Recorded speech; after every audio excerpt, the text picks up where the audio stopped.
પૂછું છું કે આજે જમવાનું શું છે? જમવાનું એવું છે કે જમ્યા પછી ઊંઘ નહીં આવે. જનરલી વામપક્ષીનો આ સમય છે જે લોકો બપોરના ઊંઘવા ટેવાયેલા હોય. હું તો બપોરે ક્યારેક ઊંઘતો નથી.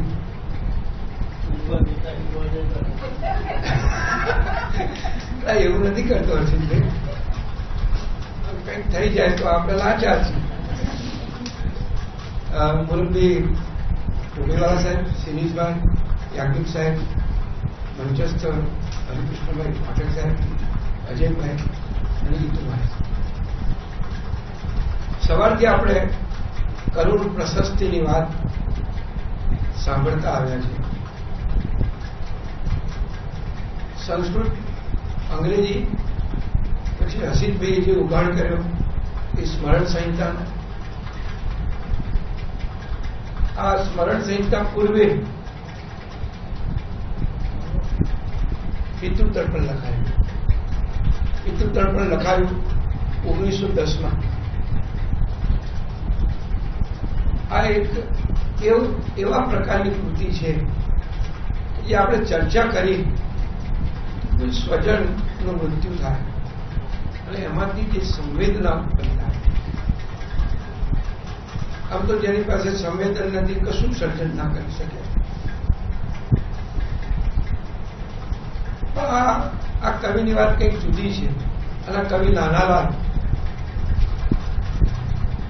કાવ્યનું શીર્ષક પિતૃતર્પણ છે. એમાં માતાનો પણ ઉલ્લેખ છે. પેલા તર્પણ માતાને પણ છે. નાનાલાલે શ્રીમદ ભગવદ્ ગીતાનો અનુવાદ કર્યો, સમશ્લોકી અનુવાદ. અને એનું અર્પણ કરવાનું માટે જે માતા પિતાને એમને પસંદ કર્યા, તો માત્ર માતા પિતાને અર્પણ અથવા માતા પિતાને ભાવપૂર્વક કે આદરપૂર્વક કે નમનપૂર્વક એવું ન કરતા એક 100 કડીનું કાવ્ય. અને આ 100 કડીનું કાવ્ય એ પિતૃતર્પણ.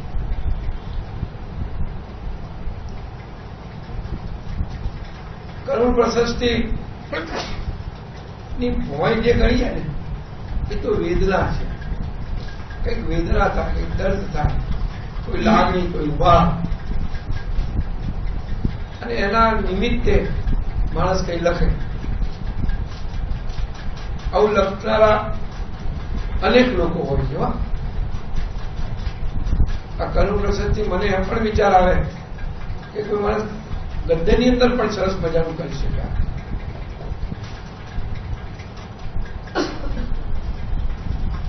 પણ એમાં જે સંવેદના પ્રગટ થતી હોય છે ને એનું નિમિત્ત મૃત્યુ છે.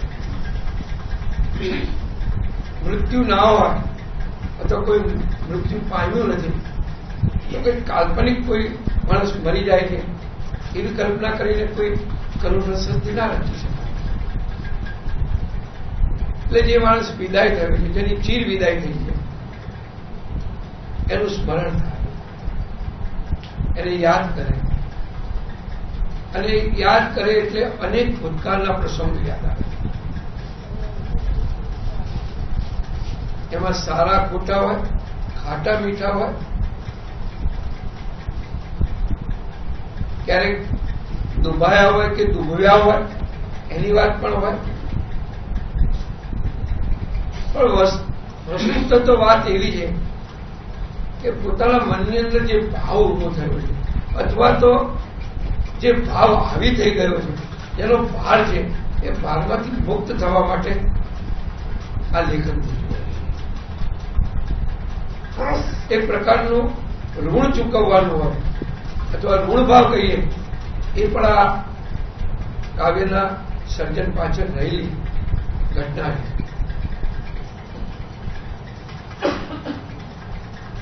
હવે આપણને એમ થાય કે ભાવ તો દરેકને થાય.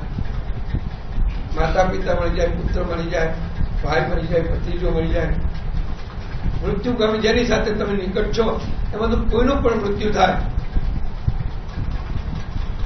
તો કંઈક લખવાનું મન થાય, પણ એ કાવ્ય બને ખરું. અને કાવ્ય બનવા માટે ભાવને નિયંત્રિત કરવો પડે. ભાવ એવી રીતે નિયંત્રિત કરવું જોઈએ કે જેનું કાવ્યમાં રૂપાંતર.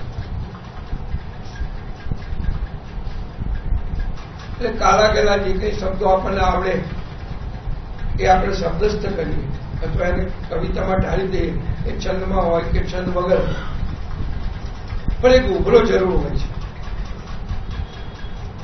અને આ ઉભરો સમય છે ત્યારે કે જયારે સર્જક એને શબ્દસ્થ કરે છે. આ આખરે તો આ કરુણ પ્રશસ્તિ એ વૈયક્તિક ઘટના છે. મારા પિતાનું મૃત્યુ થયું, મારી બાનું મૃત્યુ થયું કે મારા કોઈ સ્વજનનું થયું, તો જે વૈયક્તિક સંવેદના છે એને એક સમર્થ કવિ સાર્વત્રિકમાં એનું રૂપાંતર કરે છે. નાનાલાલનું પિતૃ તર્પણ એ આપણને એમ લાગે કે મારા પિતા પણ આવા કંઈક હતા, મારા માતા આવા હતા. સાર્વત્રિકમાં રૂપાંતર થાય તો એ કાવ્યનું રૂપ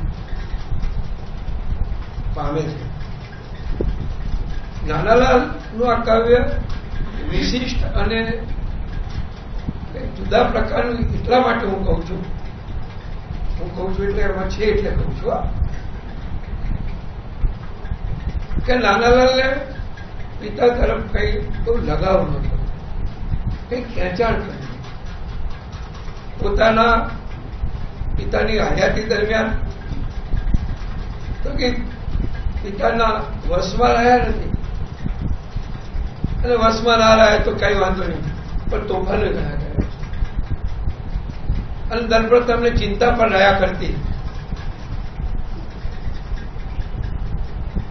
કે આ કરશે શું. પિતાના મૃત્યુ પછી કોઈ કાવ્ય 16 વર્ષ લખાય કે 25 વર્ષ દરમિયાન લખા, કટકે કટકે, પણ એમાં જે તે સર્જકના મનની અંદર એ સ્વજન વિશે, એ આપ્તજન વિશે ભાવ તો રહેલો જ છે. આ કવિમાં નોખી વાત એ છે કે મૃત્યુ પછીના 12 વર્ષ સુધી તો કવિને પિતાને વિશે કઈ વિચાર જ આવ્યો નથી, અને આવ્યો હોય તો એમની અંદર હશે, એ ક્યાંય વ્યક્ત નથી. 12 વર્ષ પછી માણસ પિતાનું સ્મરણ કરે, અને એનું નિમિત્ત મેં અગાઉ કહ્યું તે પ્રમાણે ભગવદ્ ગીતાનો સંશ્લોકી અનુવાદ કરે અને એનું અર્પણ કરવા માટે આ કાવ્ય અર્પણ કાવ્ય રૂપે મૂકે.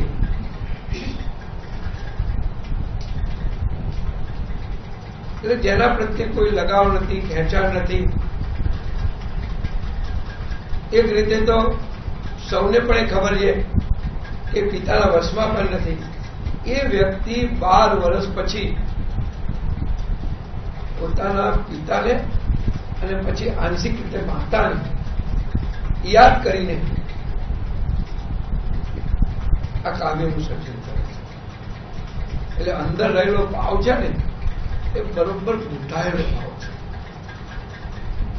ઘણી વાર એવું બને છે કે સ્વજનનું મૃત્યુ થાય પછી હેપતાઈ જાય છે માણસ, અને આંખમાં આંસુ નથી આવતા. આપણે પેલી વોરિયરની કવિતા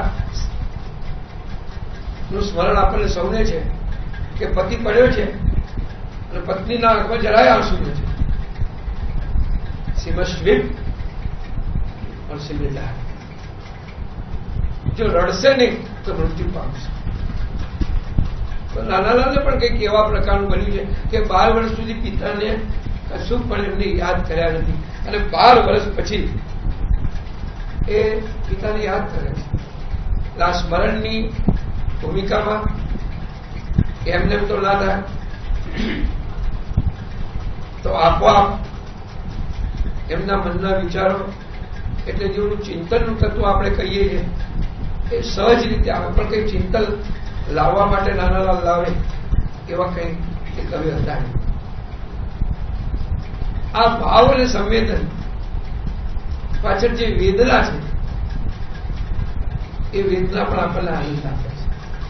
આપણે શા માટે આ કરુણ પ્રશસ્તિ વાંચીએ છીએ કે અથવા આપણે પરિસંવાદ આ વેદનાને સાંભળવા, દુઃખ સાંભળવા ભેગા થયા છે. એક સમય એવો હતો પિક્ચરની દુનિયામાં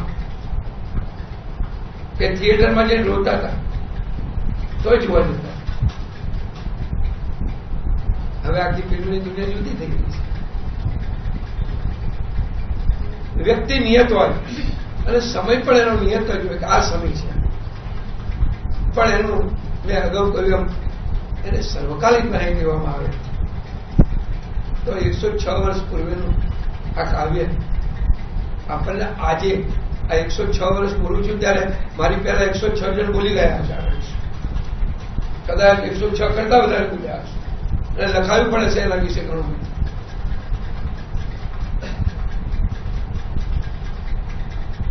આઠ ખંડમાં આ કાવ્ય વિભાજિત થઈ ગયું છે અને આખું કાવ્ય 100 કડીનું છે. છંદ અનુષ્ટુપ છે, બીજો કોઈ છંદ નથી વાપરતો. આમ તો વાલ્મીકી એ શરૂઆત કરી ત્યારે અનુષ્ટુપથી જ કરી.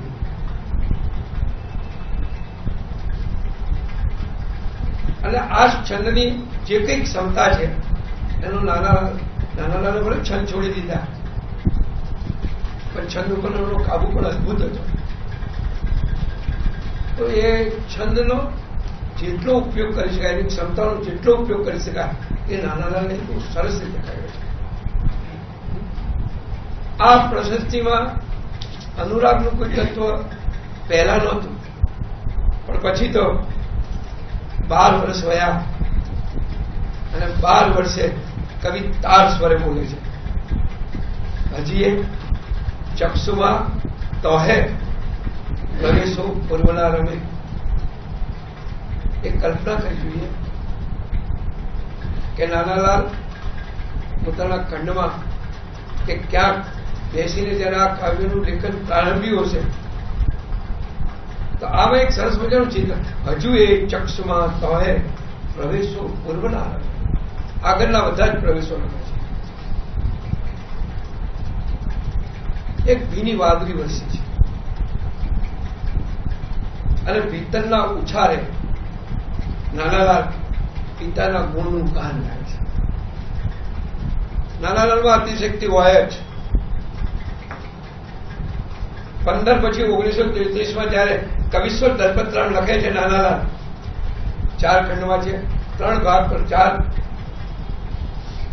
ભાગમાં વહેંચાયેલી સુદીર્ઘ જીવનચક્રની કૃતિ છે. નાનાલાલે ત્યાં દલપતરામને નવયુગના વાલ્મીકી કહ્યા. એટલું બધું દલપતરામનું ગુણગાન એમને ગાયું કે આજે નવયુગ થયો, આપણે નર્મદ ભૂલી જઈએ અથવા એમ લાગે નર્મદે કશું કર્યું નથી એ ચરિત્ર વાંચીએ તો આ બધું જે કઈ નવું કર્યું ને એ દલપતરામે જ કર્યું છે. અહીં પણ અતિશયોક્તિ નથી એવું નહીં, અતિશયોક્તિ તો છે જ.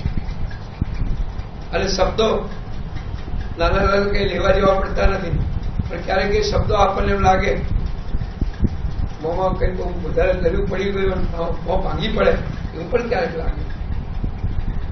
પણ આ કાવ્ય એ પશ્ચાતાપનું કાવ્ય છે. ત્યારે કઈક પ્રાયશ્ચિત કવિના કરતા એ બોલો ગુનેગારનો ભાવ એમના મનમાં છે કે મારા પિતાને મેં રંજાડ્યા છે, મારા પિતાને મેં દુઃખ દીધું છે. અને આ પિતા તો કેવા પિતા હતા એનું એમને સ્મરણ થાય છે. એ ચરિત્રની પૂર્વ ભૂમિકા પિતૃતર્પણમાં રહેલી છે.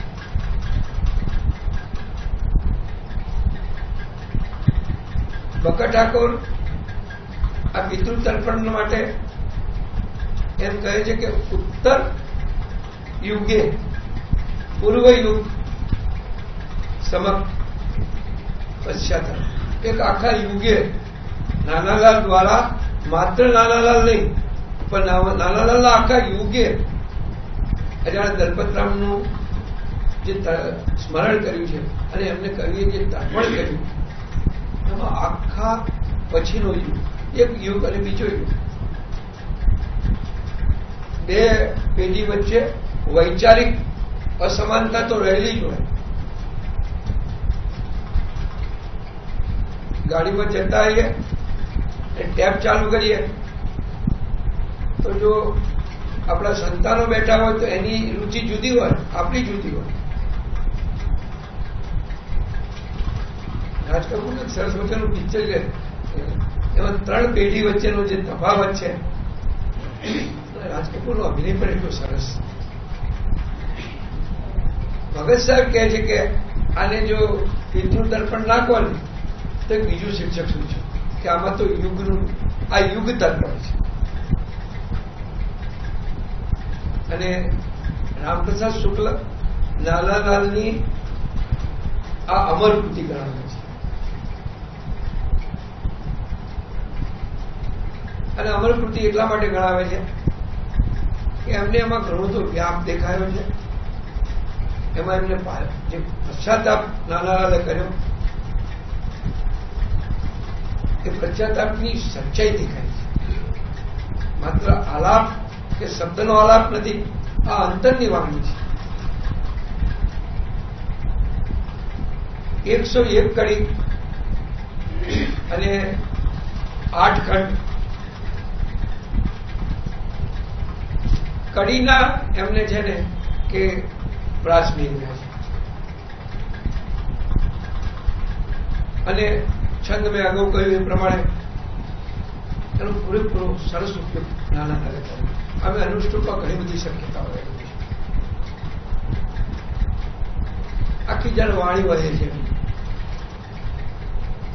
એમના શબ્દો કેવા છે, કાલની વીંજતી પાંખ અનેરા વેગથી ભરી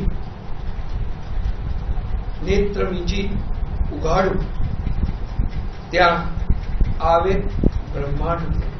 હું આંખ વીંચું છું અને વીંચી અને તત્પર ઉઘાડું છું. આ જે ઉઘાડ અને વાસની જે ક્ષણની વાત છે એ ક્ષણમાં કવિને એમ લાગે છે કે આખું બ્રહ્માંડ ભરીને જાણો ના આવ્યો.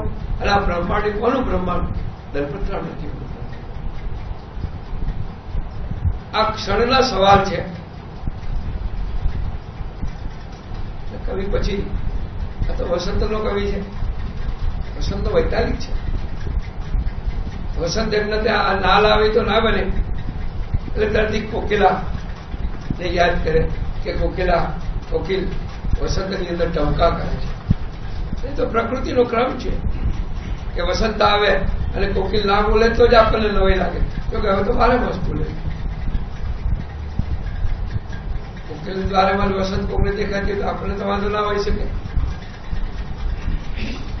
નાના નાના શબ્દો કેવા છે. આત્મા એમ બોલે છે વસંતે આપની લીલા. આપની એટલે દલપતરામ.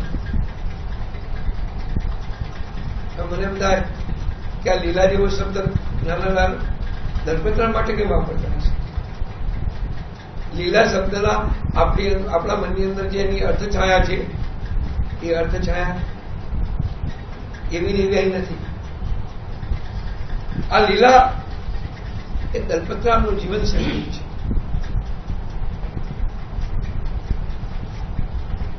એમની જીવન પ્રવૃત્તિ દલપતરામની છે એ આખી લીલા અત્યારે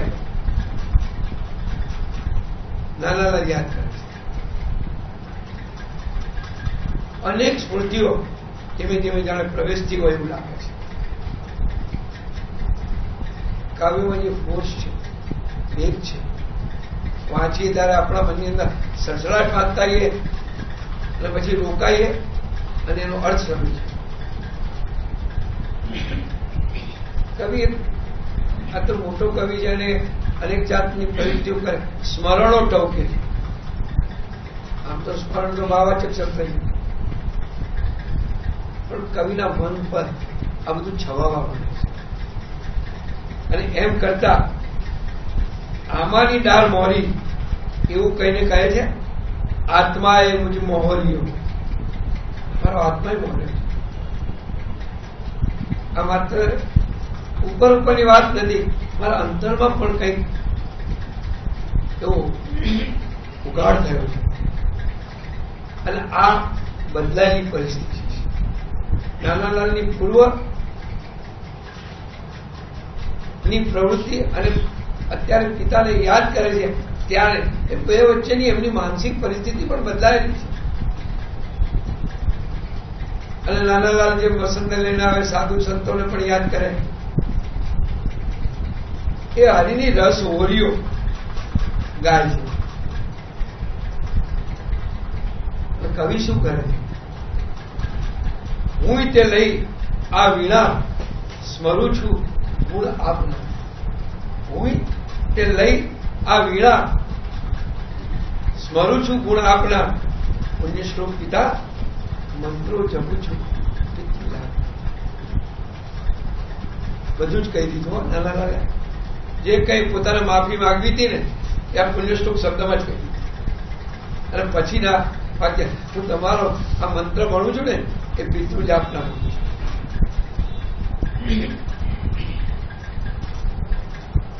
આ પુણ્યશ્લોક દ્વારા નાનાલાલે જીવનમાં જે કઈ ભૂલો કરી છે એનું પણ આ પ્રાયશ્ચિત છે.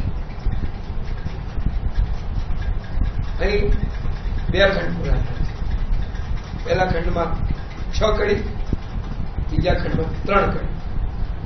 પણ 9 કડી જે છે ને એ આપણને નાનાલાલની કવિત્વ શક્તિ, એમના મનના ભાવો અને એમને જે પશ્ચાતાપ કરવો છે, જે પ્રાયશ્ચિત કરવું છે, જે કઈ માફી માંગવી છે, એમને બહુ સરસ રીતે કર્યું છે. ત્રીજો ખંડ છે ને ખૂબ લાંબો છે, 46 કડી છે. પણ એમાં જે નાનાલાલમાં કાયમ જોવા મળે છે તે એમની કલ્પના, એમની ઉદારતા કે ઊંચાઈ અને અલંકારનો બહુ સરસ વિનિયોગ, સાદૃશ્ય અલંકારો એમને વાપરે છે. એક પંક્તિ બહુ જ જાણીતી છે, ખૂબ જાણીતી પંક્તિ છે, ઘણા ખરા મોઢે હશે. છાયા તો વડલા જેવી, ભાવ તો નદના સમ, દેવોના ધામના જેવું, ભયડું જાણે હિમાલય. 3 ઉપમા અલંકાર. જેવું સમ, જેવું 2 વાર જેવું સમ, અને પછી જાણે દ્વારા ઉપેક્ષા, હૈયુની હૈયું, અને પાછું એ હૈયું કેવું હિમાલય જેટલું ઊંચાઈ ક્યાં સુધી લઈ જાય કવિ. અને નદીના ભાવ નથી કીધા, નદના ભાવ કયા. નદીને નદમાં જે તફાવત છે એ કવિને બરોબર ખબર છે. અને આ હૈયું હિમાલય હોય. હવે આ કવિની આ જાતની અલંકારોની યોજના અને એમાં એનો ભાવ બંને આવે છે.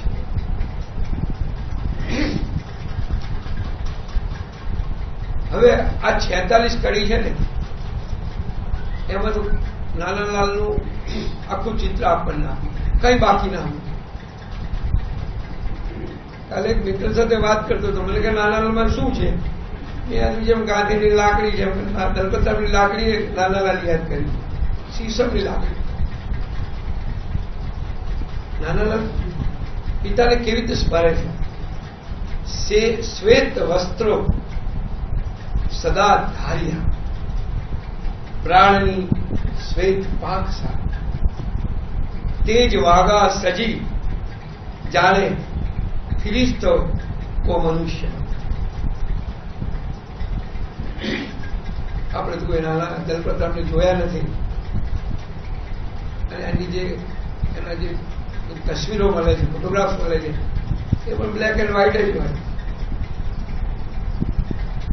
પણ સરસ નાનાલાલ સફેદ, દલપતરામ સફેદ કપડા પહેરે. એ જમાનામાં જે ધોતિયું પહેરવાની જે રીત હતી, પાઘડી હોય માથે,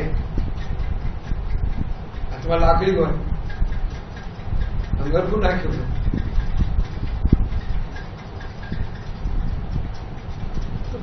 કવિ વાપરેલો બીજો એક શબ્દ સરસ, તેજ વાગા. આ નાનાલાલ આવા સમાસો નાનાલાલ યોજી છે. આમ તો નાનાલાલના સમગ્ર સર્જનમાંથી એમના સમાસો પર અધ્યયન થાય ને કેવા કેવા જાતના સમાસો એમને પ્રયોજ્યા છે. દલપ્રથમની આ તો આપણને એક સ્થૂળ છબી આપણને બતાવે છે. આ તેજ વાગા શબ્દો દ્વારા એમની તેજસ્વી મૂર્તિ આપણને આપણી સમક્ષ રજૂ કરે છે. અને આ બધા પાછળ આવું બધું જયારે નાનાલાલ એમનું વર્ણન કરે છે ત્યારે ભાવ તો એ જ છે કે મારા પિતા બીજા કરતા જુદા હતા, મારા પિતા ખૂબ વિશિષ્ટ હતા. એ કહ્યું ના કહું કે કવિશ્વર દલપતરામમાં એમને જે પિતાના ગુણ થયા છે અને એમને મનુષ્ય એ મનુષ્ય છે પણ મનુષ્યમાં ફિરસ્તા છે. આપણને અતિશયોક્તિ પણ લાગે પણ ગુણાનુવાદ ગાવાનો હોય, ગુણાનુવાદ કરવાનો હોય ત્યારે તો આ બધું આયા જ કરે. પણ નાના દલપતરામની બીજી એક છબી છે ને એ કેવી છે? નમ્ર ને નમ્રતા. તોય શૈલેષી દૃઢતા હતી. કેવા હતા દલપતરામ? નમ્ર માણસ, ખૂબ નમ્ર. 66 હારી ગયા છે. ઠાકોર સાહેબ પાસે ગયા છે, નીચું જોઈને બેઠા છે. એ પેલા ફાર્મર સાહેબે કીધેલું કવિ આમાં જશો નહીં, હોવા હેરાન થશો. હવે શેર બજાર કોને ના કરશે?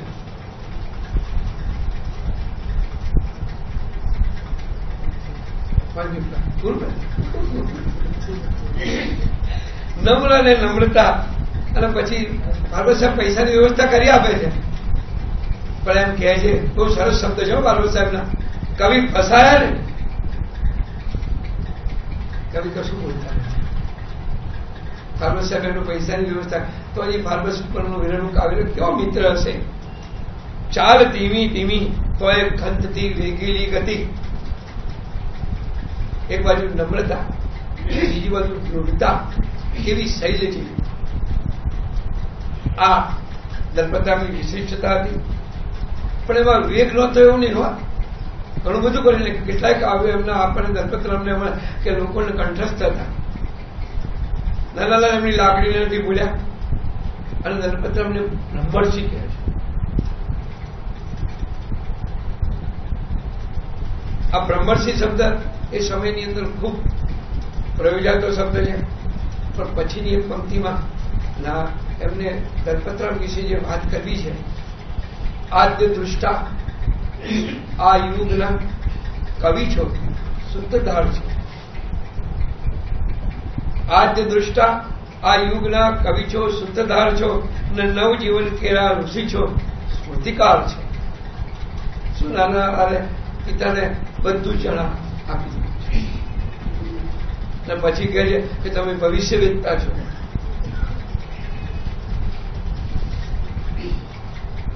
અને પ્રભુના પેગમ્બર છો તમે.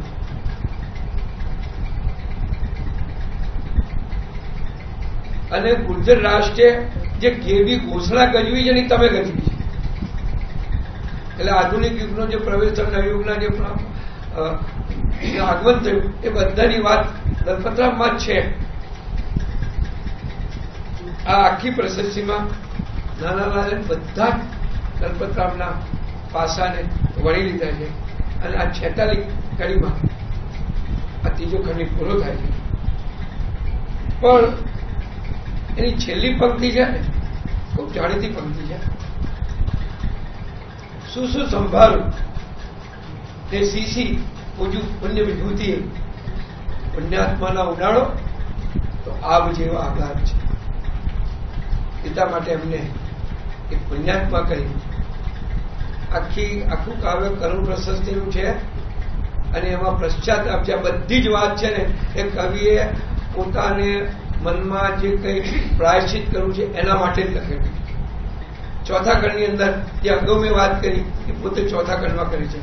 બહુ અવગણ્યા તાત, અસત્કાર્યા, અનાદાર્યા ને અપમાનને કારે આ હાથ દેવે અર્ચ્યા, ખીજવ્યા, પજવ્યા ખીજવ્યા પજવ્યા પૂરા, કુવળું દિલ કાપ્યું ગયો ને તમારા દીનો છેલ્લા ઝેર પીધા.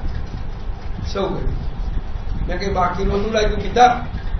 તમારા છેલ્લા દિવસો વૃદ્ધ પિતા થયો હોય અને છોકરો તોફાની હોય, માનતો ના હોય, કહ્યું એવી રીતે નાના કહી મેં તમારા છેલ્લા દિવસો બહુ ઝેર કર્યા. પણ એ બધું ગયો તે યુગ મસ્તીનો ઝંઝાવત ગયા બધા. આપના મૃત્યુએ તાજ આછા નીર ઊંડા ગયા. મારા તો હું તો સપાટી પર હતો, એના બદલે મને આ ઊંડાની પ્રતીતિ થઈ. કવિ છે ને પિતા પાસે શું કે? આગળ તો બાળક જ છે ને, આપણે બધા બાળક છે. કવિ વડે આપણે કાયમ પૂછ્યું કે હું બાળક છું તમારી પાસે.